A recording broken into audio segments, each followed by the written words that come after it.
Okay, welcome back to the Investigative Journal on this September 1st, 2016 day on our calendar. It's already September. You're listening to FirstAmendmentRadio.com, and you can catch my show every day from 6 p.m. to 7 p.m. That's Monday through Friday Pacific Time. They also play the show at 11 a.m., and if you can't get it there, please go to my long-standing website at arcticbeacon.com. Now, this is part 13 of a series that I'm running called The Best Off-Broadway Stage Play Ever Produced in the History of Mankind, the Presidential Elections 2016. Now, I just been notified that I was going to say part 12, but my producer told me that I miscounted somewhere, and this is actually the 13th. So, okay, this is part 13, and you're wondering why so many parts. Well, this stage play, this particular portion of it, is going to go on to November 8th, and I want to cover as much of it as I can in this kind of unique way. You see, I look at this as you would look at a Hollywood movie or a sitcom on TV, or if you prefer to go to the theater, an off-Broadway play that has many, many different parts. And it's basically an ongoing show that they've been putting on, God knows for how many years, at least in this country, from the beginning of our formation of this country. And prior to this, they've been doing this all over the place, in Europe and then the Middle East, and this just is a huge story. So I've tried to look at it just basically as a moviegoer, and my role really is a movie reviewer here. And I'm kind of unique in a sense that I'm reviewing this from a very, very large scale. I'm reviewing it in a sense, I get a little disgusted because they always leave out the best parts in this movie. Although it is filled with war and sex and crime and politics and spiritual battles, they seem to leave out the most important parts. And in the past, I've looked at who's the producers of this show, because if you're watching a movie or a sitcom, you like to see the credits, and usually the writers and the producers and the directors take credit for their work. But in this strange sitcom or movie, they're so humble they don't even want you to know who wrote it. So that to me is interesting. So I've had to figure that out myself. And I've come to the conclusion that the main producer in this is the Vatican, because they've been around the longest. They're the richest organization in the world and can afford things like this. They also use the Jesuits, the military arm of the Vatican, who are also known in America as the great educators, to write most of the scripts now. And you'd be surprised, if you're not in their little club, you can't even get your story in. No. They want to control everything, just like in Hollywood. And for example, I kind of cross over from a movie reviewer to a writer myself, and I've tried to get my versions of certain things into this script, and I can't seem to do it. And I keep telling them it would be much better if you would add certain things to all of your shows that you put on. Now, I'm going to get to that today in one aspect of this huge stage play. But I've also looked at the main actors. Now, we have this year, of course, Hillary Clinton representing, she's the old hag actress who is basically the nominee for president on the Democratic side. Then we have, of course, the flamboyant Mr. Donald Trump, who is the candidate, the actor playing the candidate for the Republican presidential side of this thing. Of course, Barack Obama is playing a major role, although he was not expected to do it this year, but they brought him back because basically in the storyline, the hag actress Clinton doesn't seem to be able to handle it herself. In fact, this year she's playing a role of a very sick actress who's playing this presidential candidate.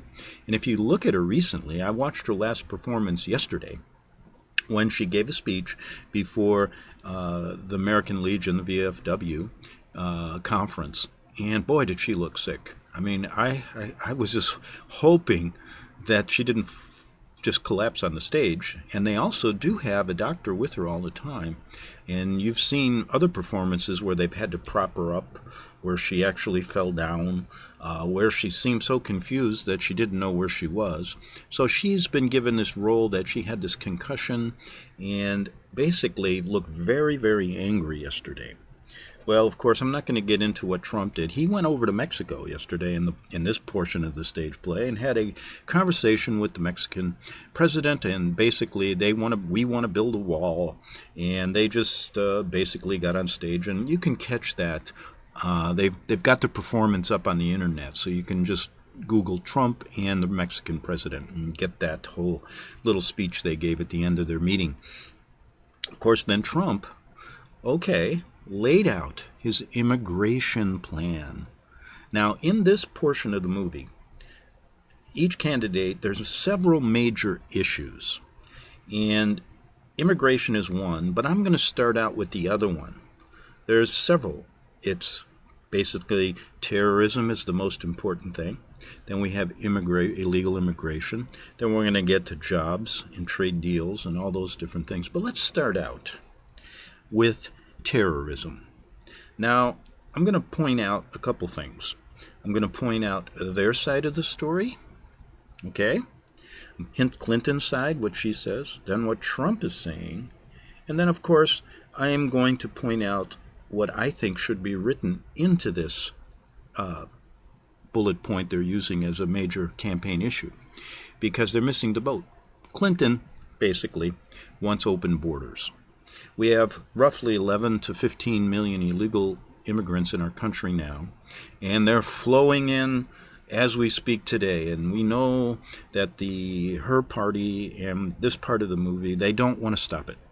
And they've also formed these sanctuary cities, which is a weird name for this, because really what it is places where these illegals, even those criminals that are walking the streets that always seem to get back here, they can't be arrested in these cities.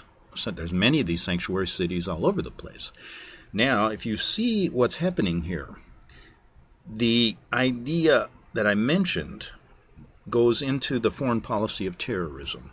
Now, it's been noted that every one of the Clinton-Obama policies in the Middle East seems to favor Islam and radical Islamic terrorism.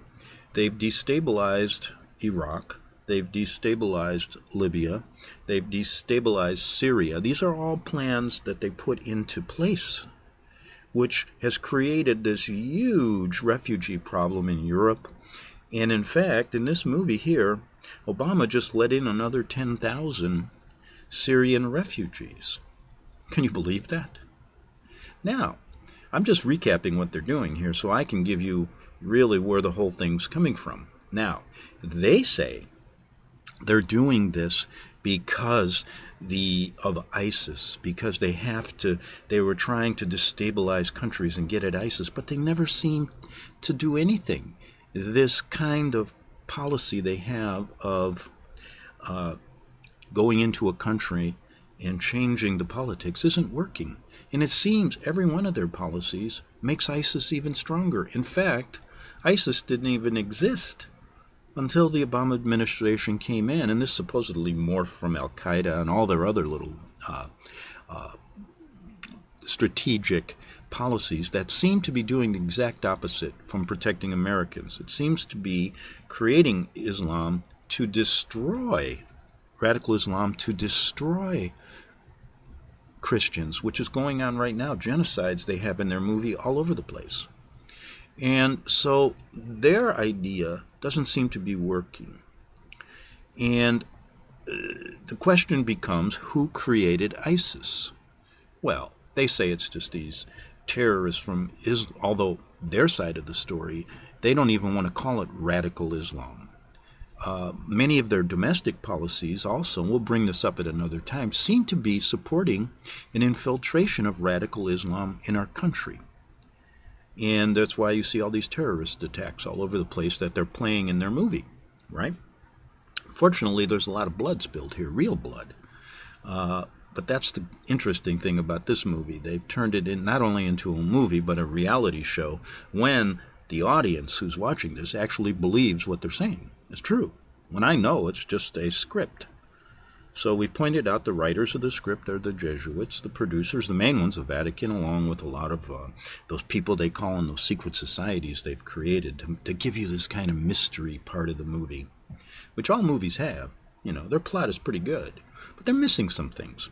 So in comes the flamboyant Donald Trump.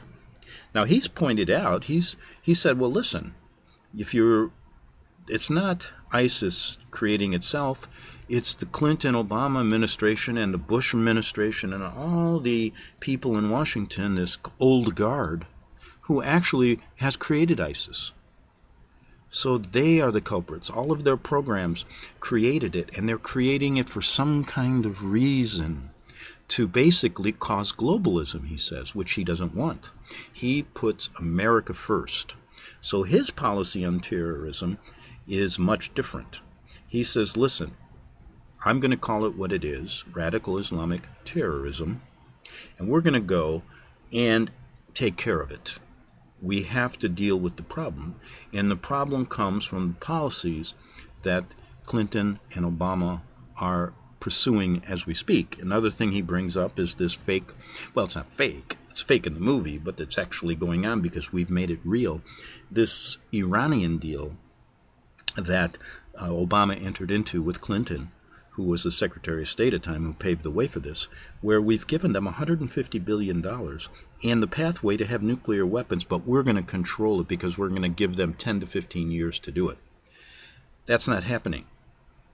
And make matters worse, we've given them another $1.3 billion kind of as a hostage thing. We don't pay ransoms, but they did. So Trump is pointing out, we're funding terrorism. They're funding terrorism.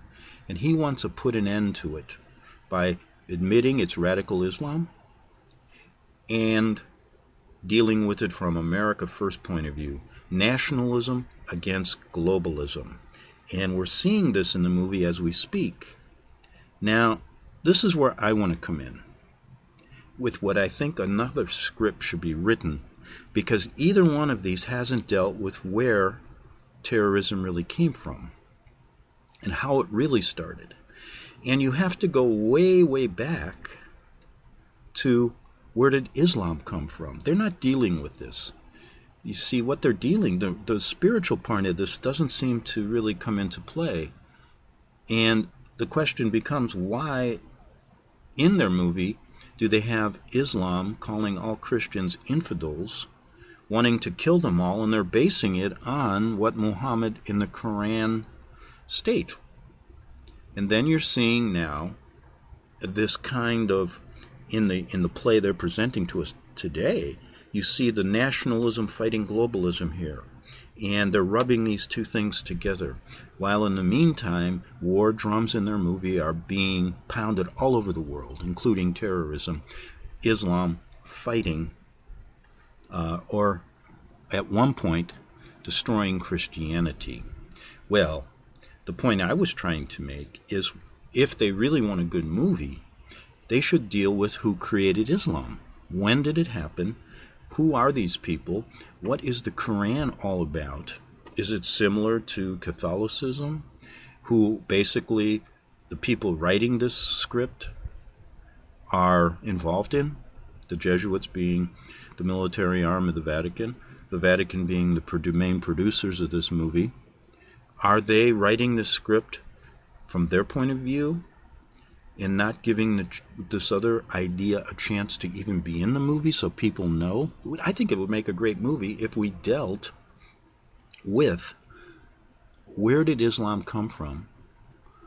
Did this ever happen in the past? And why is it happening today?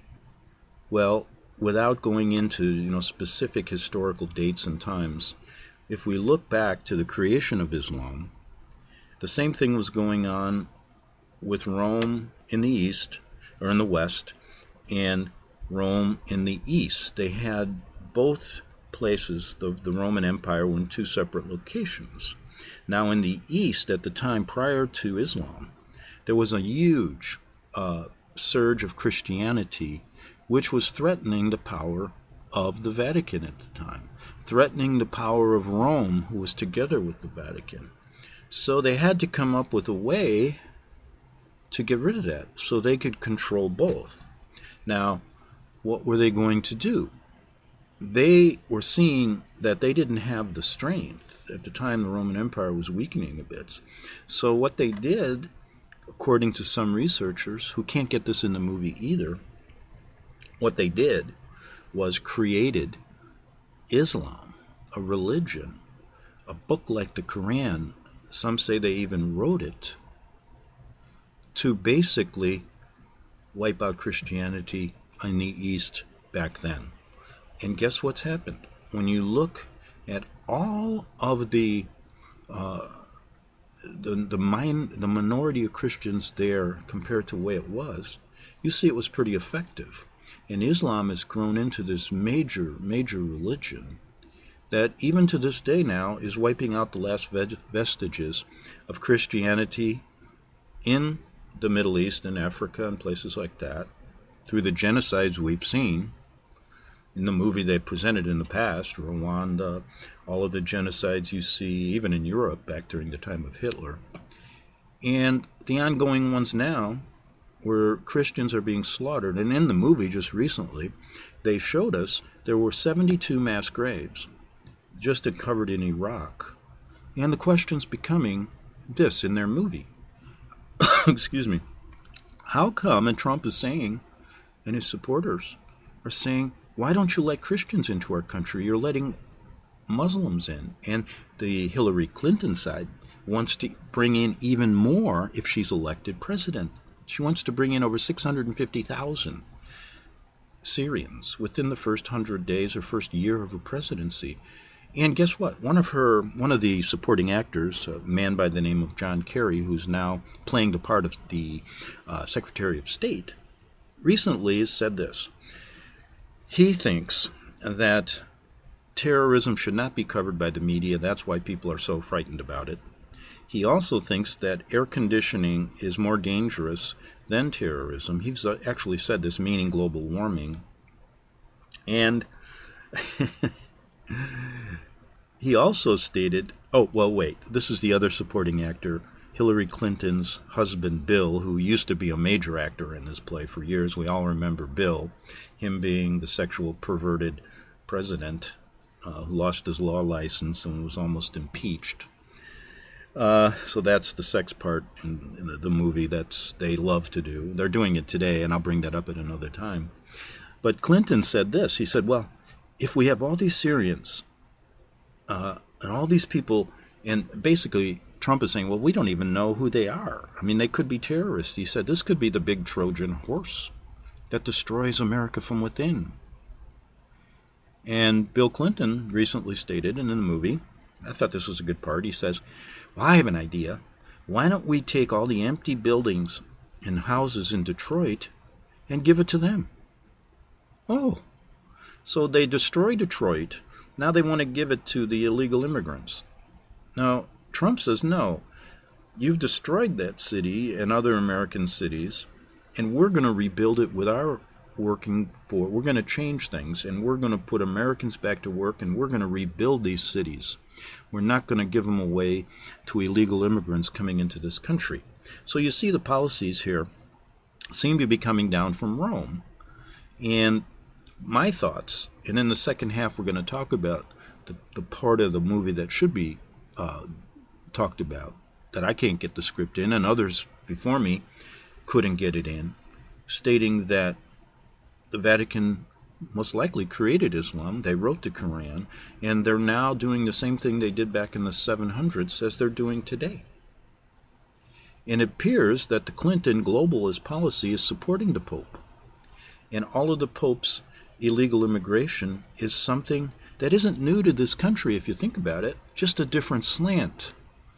You see in the beginning of this movie that's never reported, and we're going to talk about that now in the last 4 minutes, which is vital to the American people who are actually the moviegoers believing this stuff. They never tell you that prior to the formation of this country, before the Constitution was formed and the Declaration of Independence and our government was formed, it was illegal in this country for Catholics to hold office. In fact, out of about the 2.5 million people that lived in this country, Protestants who came because of persecution in England by Catholicism, there were only a handful, maybe 10, 15,000 Catholics here, centered in Pennsylvania and what came to be Maryland. And so you see that they were very weary of the Catholicism being in this country. They didn't want these people immigrating here to destroy it from within. So what happens? Well, when the country was formed, giving freedom of religion, you see, you couldn't practice. Catholicism wasn't wanted here. You couldn't hold office. They did not want these people because they understood that if you let Rome into America, even back then, they were going to destroy it from within. So what happens? The part of the movie they never cover. We should get it in. What happens is once the Declaration of Independence, once the Constitution was signed, which basically stated that you could not discriminate based on religion, everything changed. Catholics came in by the droves. Immigration, did you realize that the reason for this huge immigration in America, remember the Europeans coming here after the Revolutionary War and the Civil War, during that period, a huge migration from Europe, creating a Catholic country. Catholic Irish, Catholic German, Catholic Poles, all these people, all of our ancestors come in here. But they didn't come here to basically destroy the country like Islam wants to do now. They say death to America in their movie. They're coming over here not to assimilate, but to infiltrate and change it to Sharia law. That's the part of the movie going on now. Back then, they were coming here to assimilate, to bring Catholicism here, so that down the road they can control the domestic, foreign policies of the government, which they have. Catholicism now has grown. Look at all the dioceses. Look at the holdings, the land holdings. Look how powerful Catholicism is. If you do a study of your government, you'll see that all major departments, military, whether it's the executive, the legislative, or the judicial branch, are controlled by those who are more loyal to the Pope than they are to our country. So it's happened before. This time, and guess what happened during this period? As soon as Rome was getting power here, they began to destroy Protestantism in this country. And that's what's happening today. Most people don't even know the difference between the Bible and a Catholic catechism, or don't care. And they've systematically, from within, destroyed Protestantism to a point now where they've changed the Bible, they've changed things. They don't want to talk about Rome in the true aspect of what the Bible says, as being the beast, the whore, etc. And so their next goal is to bring an end totally to Christianity, making way for their one world order, one world religion. And that's what the Clintons are all about. Now, Trump seems to be standing up against it. So they're playing a very good Hegelian dialectic, rubbing nationalism now in America against globalism. So we're going to have to see what the outcome is. But in the meantime, since we're talking about terrorism, and they're talking about it as one of the major issues, let's add to their script and see if they accept it. Who really started Islam? Where did it really come from? And until we know that, and all the little things I just pointed out, which should be in the movie, we'll never solve the problem. Back in, we got 3 minutes, so we're going to take a 3-minute break, come back, and talk about that subject here on the Investigative Journal. The book of Revelation says, the spirit of prophecy is the testimony of Jesus Christ. This is at the very heart of FirstAmendmentRadio.com. In that spirit, we have created the Prophecy Reality News app, for all of your mobile devices. Streaming First Amendment Radio 24 hours a day, 7 days a week. Available for your Apple, Android device, and smartphone absolutely free. Get the Prophecy Reality News app installed today so you can listen to First Amendment Radio wherever you are. The Prophecy Reality News app. Get it now.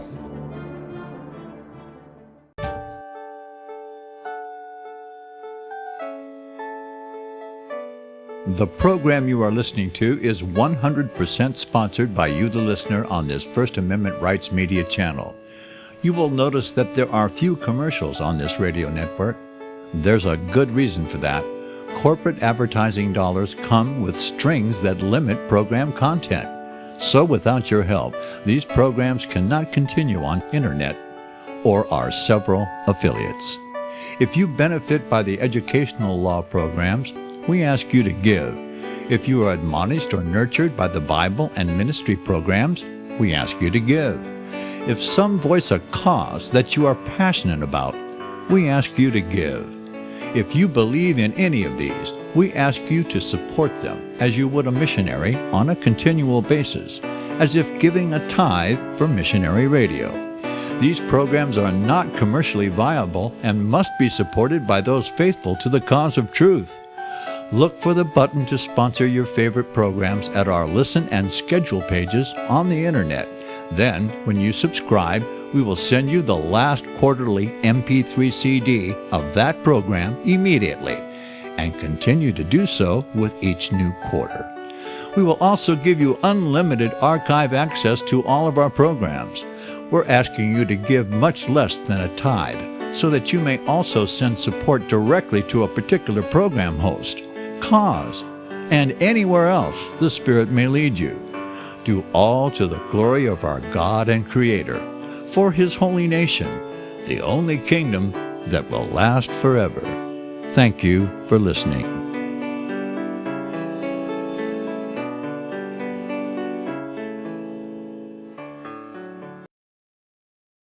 Since the beginning of time, kings have sought it, nations have fought for it.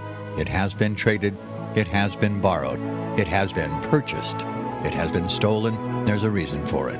To secure the blessings of liberty to ourselves and to our posterity. Invest with the security of gold and silver. Call Discount Gold and Silver Trading at 1-800-375-4188 or visit discountgoldandsilvertrading.net. Listen to Financial Survival with your host Melody Cedarstrom right here on FirstAmendmentRadio.com at 4 p.m. Eastern or 1 p.m. Pacific Time. Visit discountgoldandsilvertrading.net or call Discount Gold and Silver Trading at 1-800-375-4188. Toll free 1-800-375-4188.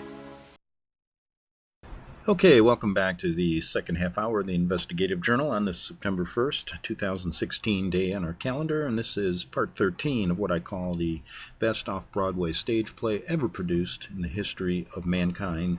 This part being the presidential elections 2016. So we got a long way to go to November 8th to finish up. They have a long way to go. I have a long way of reviewing this to go, another couple of months. In this great stage play they're producing. And we're at a point here where I'm trying to get in some of my ideas and ideas of others who want to add a script to this, add a segment, an episode to this, which gets to the bottom of where did terrorism really come from, looking at it from a historical approach, dealing, as Trump, who's the main actor here, stated, we gotta recognize the enemy and call it what it is. So he says radical Islam. Now, what is radical Islam? Who created it? Does he ask the question? No. So I'm going to add this, that we have to look to the Vatican to maybe being the culprit who created radical Islam and Islam itself. Now, maybe he can't say that because that would be going against the producers who are giving him the money for this whole show.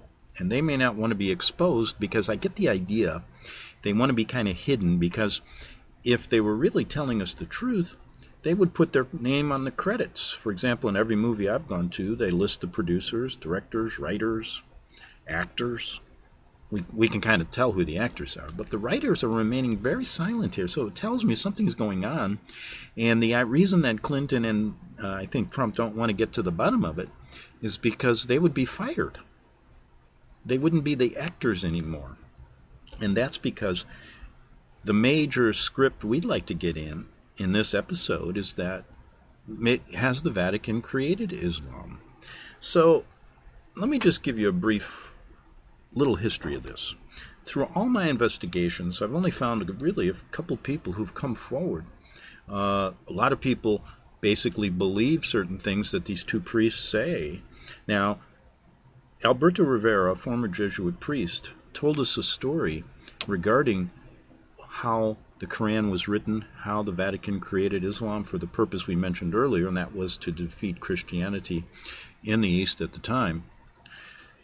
And I could not interview him, but I did interview, for example, Pastor Tony Alamo, who spoke with Alberto Rivera when in the 1980s at his Christian ministry, which we've talked about. We can't get that story in either, about how they're persecuting that Christian group here, and how the pastor's in jail for 175 years for crimes he didn't commit. They don't want to talk about that.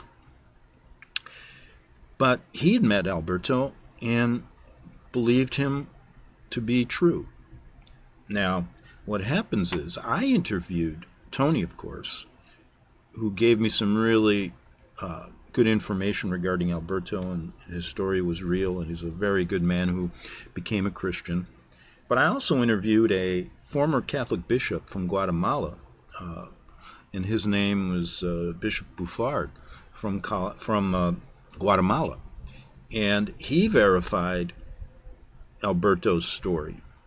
And you can go to my interviews with Gerard Buffard, the former Bishop of Guatemala. I'm one of the few people that talked with him. Now, I also talked with Nuri Rivera, Alberto's wife, who's still alive, and she told me some crazy things that happened to her after they killed him, and she verified that he was for real. And the things that happened to her give me the idea that Alberto's story is true, because the Vatican came to her through the Jesuit agents wanting to bribe her with $1 million, stating that if you sign a document that Alberto Rivera was crazy, out of his mind, we will take care of you for the rest of our life. She refused. They also wanted to know where he was buried, and she wouldn't tell them because it's been a secret, because she knows what they want to do. They want to go there and dig up his bones and bring him back to the Vatican, because that's how they worship in this kind of sick, well, that's another idea when we start talking about this element of the movie. They're satanic worshiping and all that kind of stuff. So she refused to do that. So my question is, if the Vatican really, they've come out and said Alberto's a fraud, that Father Buffard's a fraud, Bishop Buffard's a fraud, and they always do that. But why were they so interested in bribing Nuri, his wife, as well as wanting to dig up his bones if he wasn't for real? Because they want to worship over that. That's their sick way of having power over this man. So we'll get into that. And I'm probably going to need another segment tomorrow to finish this up, but let's ask a couple interesting questions here. Why did Muhammad and his scribes plagiarize the Bible writings and then change them to look Islamic? Now, who were the scribes? Did Muhammad actually write this? Could it be the Jesuit or the Vatican wrote it back then? And why is Islam a copy of Catholicism? Look at some real simple things. The Catholic habit, and the Muslim hijab, and the way they dress. Yes, look at the way the women in dress in Islam. Look at the Catholic nuns. It's similar. Now think of this. The Muslim prayer beads, the Catholic prayer beads. It's all pretty similar, isn't it? Just simple things, but you got to look at all this stuff. Then look at certain things regarding, this is interesting. When you look at the flags of Muslim countries and all this different stuff, so go into their symbols and look at, I always talked about, if in certain of these Islamic countries where you cannot evangelize or you'll be killed, who cannot spread Christianity. Why, if you go to some of the major places in Islam, you will see a mosque on one side of the street and a Catholic basilica on the other. They'll allow that. Now that tells me that maybe they're in cahoots here. And if you go to the major two mosques and cathedrals, you will find that each one has the head. I think it's the mosque has the head of John the Baptist, and the Catholic cathedral has the arm, and they worship that. It's in a glass box. And I remember Walter Weiss said something quite interesting. He said, well, if they really keep going, maybe they can put John the Baptist back together again. So why do they worship? I mean, it's a sick idea, but that's what they do. But after 27 years as a Jesuit priest, Alberto Rivera converted to true Christianity when he began to expose the truth about the Vatican and Roman Catholicism and the origins of Islam.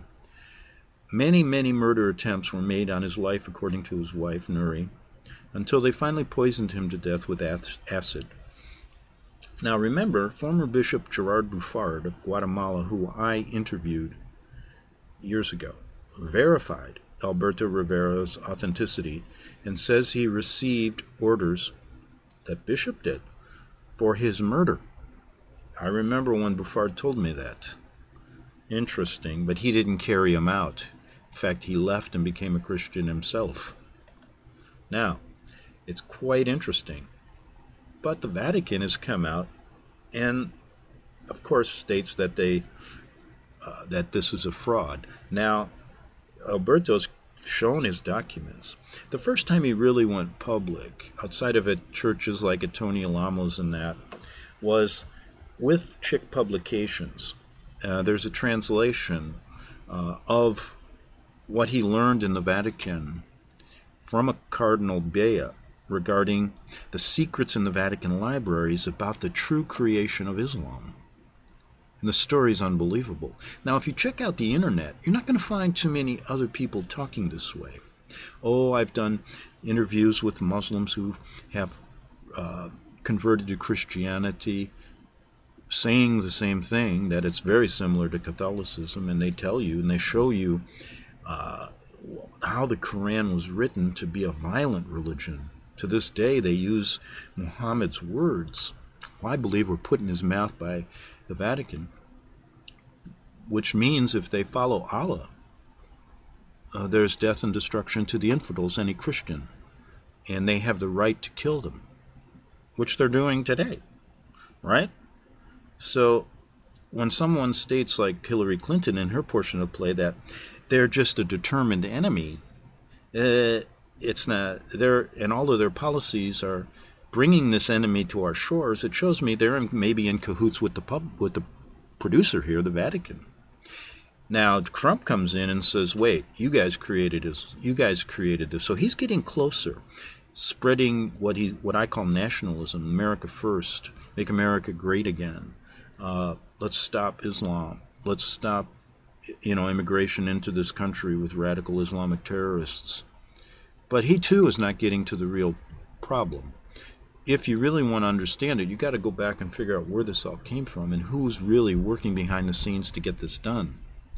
And if you leave out the producers, the Vatican, you will never get the story. So this unforgettable story of this Jesuit priest and his conversion to Christ really starts getting to the point. But nobody in this movie wants to talk about it, do they? Nope.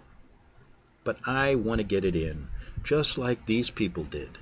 And let's see if we could ever be successful. But let's look deeper into this. And there's a couple other people. There's an ex-sister, a nun, superior, her name's Donna Eubanks. And she says this: "I'm a true Christian by the grace of God. I was a nun for 23 years at the Sisters of San Jose.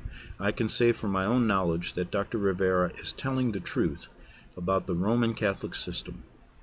Okay, so then there's another person that's gone on the record, and when they go on the record like this, you better believe that their life is in danger.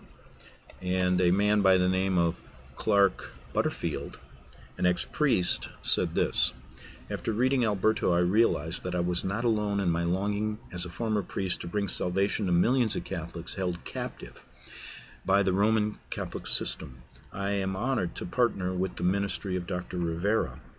And this guy was the author of Night Journey from Rome. Now, let me tell you, did I just say, when you go public like this, if you're an ex-priest or nun, you're in trouble? Well, he was murdered, some say, by the Jesuits of Rome in Detroit, Michigan, through a Roman Catholic doctor, member of the Knights of Columbus. That probably is not the official story, but it's another one of those unfortunate suicides or accidents that seems to happen a lot when you want to get this part of the script into their movie. So it's not a safe, if you're writing this portion of the movie, beware. Now, let's go a little bit further on Alberto so you get to know him a little bit. And there are 6 publications that first came out telling his story. The first one, and this is all in comic book form, which I thought very interesting, and you should get them. The first was in 1979 called Alberto. And this is the testimony of former Jesuit priest Alberto Rivera, how he found Christ and began to expose Rome's innermost secrets. So, you can get it free online, just check it out.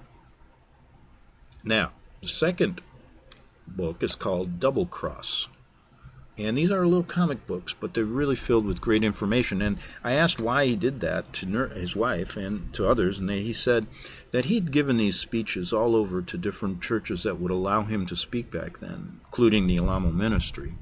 But he wanted to try to get it out to the people. So he thought this might be an interesting way. Now, Double Cross is the second comic book he put out. And after his salvation, Alberto is a hunted man, he talks about. No Jesuit, he says, leaves the order alive. He reveals the infiltration of Protestant organizations in America and warns of false brethren in your midst. The Vatican planned the infamous Jonestown massacre in Guyana, he says. Jim Jones was a Jesuit under the secret oath with instructions from Rome to commit mass murder in order to discredit Christian camps. Now, if Alberto was alive, he would have also added that the Vatican planned the raids on the Alamo ministry, and he's not alive to state that any longer. Now, the third little comic book he put out is called The Godfathers. Now, this was in 1982, and this is a book the Catholic press is afraid to mention. Alberto tells how the Roman Catholic institution, as the mother of abominations in Revelation 17, has caused many wars throughout history. So I think you're getting the picture so far of why they don't want this in their movie. The producers, who are really, they don't even put the credits there, because if the truth be known about the producers, they basically would have to allow others to bring in the scripts, the ones they don't want in. They would be outed as doing this for a self-serving reason, these movies, not just to entertain or to really get to the to help countries create a political adventure. What they're doing is taking over these countries through their movie. And that can't be. And that's why you don't see this part of the script in any of these shows they put on. And back to Alberto, the fourth one was done in 1983 called The Force. And this comic reveals how the Vatican is using its occult force. The things we talked about even on my show yesterday with Leo Zagami from Rome, the occult, the satanic force, to deceive millions in the Vatican. And the Vatican basically says is the habitation of devils, which is described in Revelations 18:2. Now, you're never going to hear that in Protestantism anymore, which verifies that they have taken it over, because if you go back to the 1500s, which is another part that they don't want to really talk about deeply, is the reason the Jesuits were formed was to destroy Protestantism, because they were actually talking like Alberto's talking here, and like Tony Alamo's been talking for years, and that's why he sits in jail. So, that was the fourth one. Now we got a fifth comic book, and this one's called The Four Horsemen. It was written in 1985. And here's a clear description of how the papacy fulfills biblical prophecies of the Antichrist, described in Revelation 6:1 through 8. Now, can you imagine? You go to any Protestant church outside of some of the remaining ones, like Tony Alamo's ministry and a few others that they haven't destroyed completely yet. You're never going to hear that. And that's part of what Alberto's talking about the infiltration, the changing of the Bible, and the views which were during the Protestant Reformation and are well known that the Vatican was actually the Antichrist, the Vatican institution. Now, the last one, the last comic book he wrote was called The Prophet. And this one is, you get to the point of learn how the papacy, he says, in 1988 he wrote this, helped start Islam, only to have the new daughter rebel against her. And you'll understand the Arabs' place in biblical prophecy, the Muslims' place in prophecy, and now how the Vatican is cozying up. They've been cozying up back to Islam, controlling it again. And you're going to see this play out in September, in one of their upcoming episodes, coming in September 23rd, when the Pope journeys to Jerusalem to sit with Jewish leaders and Muslim leaders, and basically what I call the consecration of Lucifer, bringing all the religions together to form this one world religion. Some people say, well, what's going to happen to Catholicism? We know what they're going to do to Christians. You see it now. They're cutting their heads off. What's going to happen to Catholicism? Well, the same thing's going to happen. It's not going to be Catholicism anymore. It's going to be this one new religion they're all creating now, and they're going to Jerusalem to consecrate that as we speak. So that's another part of the movie that'll be coming up. That'll be quite interesting, that we'll get to later this month. So here we go. We have those books laid out for you, and I hope you go and look at them. They're very, very interesting. And really, here's his story, and I'll lay it right out for you. And he says this. He says, on this holy day, holy place today, where the temple once stood, the Dome of the Rock Mosque, stands Islam's second most holy place. Sweeping changes were in the wind. Corruption, apathy, greed, cruelty, perversion, and the rebellion were eating at the Roman Empire. We're going back now. Alberto's telling us what he learned when he was a Vatican insider from Cardinal Bea. That's hidden in the secret vaults of the Vatican Library. And I know that for a fact. The Vatican Library is protected. I used to live in Rome. One of my goals was to get into that library, and that's impossibile, unless you're a Vatican insider. Well, he talked to the people who know the true story, and here's what he tells us. And let me check the time, because I don't want you to miss any of this, and we're most likely going to have to come back tomorrow, because I only have like 4 minutes, so I'm not going to go overboard here. And he says the persecution against Christians was useless as they continued. Now we're talking about the Christians in the eastern part of the Roman Empire. Was useless because they continued to lay down their lives for the gospel of Christ. It was a difficult group to get rid of, so they had to come up with an idea. And what was that idea? You'll find it in that last, in Alberto's story. The idea was to create some kind of force, some kind of enemy, some kind of maybe religion called Islam. But the only way, he says, Satan could stop this thrust, Satan being, Vatican being the followers of Satan, was to create a counterfeit Christian religion to destroy the work of God. The solution was in Rome. Their religion, you see now, they're not getting to Muslim, they're creating the Babylonian religion. Their religion had come from ancient Babylon, and all it needed was a facelift. This didn't happen overnight, but began in the writings of the early church fathers. So what Rome had to do first, before they created Islam, was to create this counterfeit Christianity, which is based on Babylonian religion, which is what I grew up under, thinking it was Christianity. How deceived was I? Just like many Catholics. And boy, I'm so glad that I learned the truth about them. Although it's very sad we can't get it into the movie, isn't it? And it was through their writing, says Alberto, that a new religion would take shape. The statue of Jupiter in Rome was eventually called St. Peter, and the statue of Venus was changed to the Virgin Mary. The site chosen for its headquarters was on one of the 7 hills called Vaticanus, the place of the diving serpent where the satanic temple of Janus stood. Isn't that weird that they build the Vatican on a satanic site? Tells me they're satanic. Wouldn't it be the case? Seems that way to me.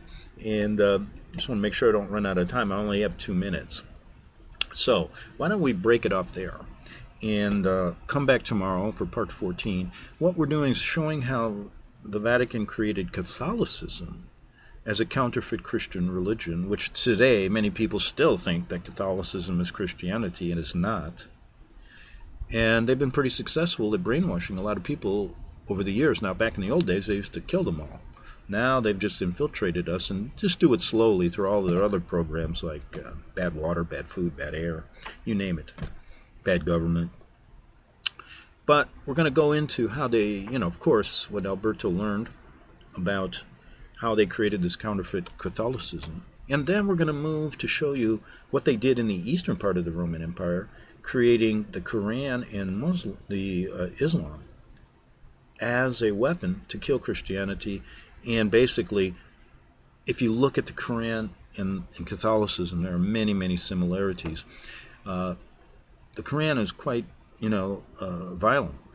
And that's where the Sharia law and the radical Islam is now rearing its ugly head again to wipe out the last vestiges of Protestantism and nationalism in our country and across the world, to create the one world order, one world religion. And that's why I'm telling these candidates and everyone listening, isn't this the best part of the movie that you're leaving out?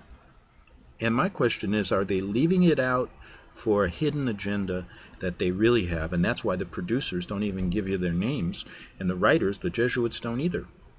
So the last question we dealt with, and I'll just say it again, I dealt with it earlier, why don't the actors Hillary Clinton, Barack Obama, and Donald Trump tell us this? My theory is they can't because the producers won't allow them. They'll be fired from their job, and so they're putting their job in front of the truth. Very simple. We'll get back to more tomorrow on the Investigative Journal. Hope you enjoyed it. See you tomorrow. Visit crosstheborder.org, CROSS, crosstheborder.org, to get your print, EPUB, or PDF version of the book, The Rapture Will Be Canceled. That's crosstheborder.org. I know you all want answers, and believe me, so do I, and I'll do my best to get them. Despite Nicolas Cage's promise to do his best to get left behind rapture answers for us, don't hold your breath.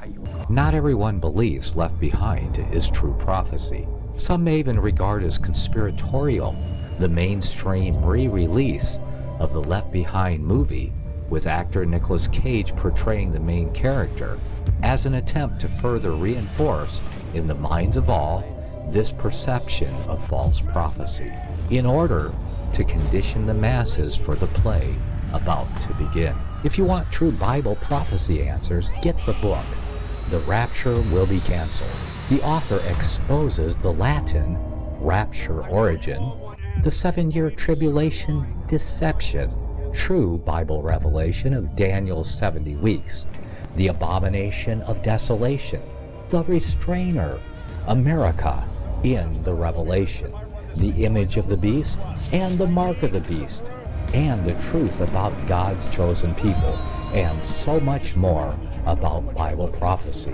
This book will shatter the Left Behind paradigm of future events. Get the book, The Rapture Will Be Canceled. Visit crosstheborder.org, CROSS, crosstheborder.org, to get your print, EPUB, or PDF version of the book, The Rapture Will Be Canceled. That's crosstheborder.org.